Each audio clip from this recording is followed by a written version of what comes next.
N انت الآن، ابھی آپ کہاں ہو؟ انا فی البیت، میں گھر پر ہوں۔ ماذا تفعل، آپ کیا کر رہے ہو؟ اساعد امی فی المطبخ، میں باورچی خانے میں اپنی امی کا ہاتھ بٹا رہا ہوں۔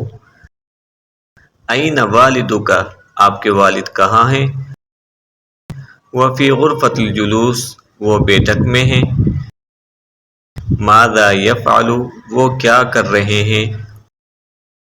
وہ یقرأ کتابا، وہ کتاب پڑھ رہے ہیں۔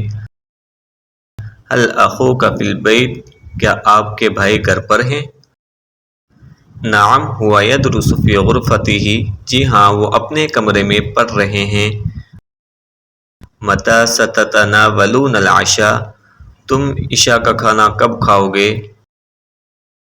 سنتناول العشاء بعد قلیل، ہم عشاء کا کھانا تھوڑی دیر بعد کھائیں گے۔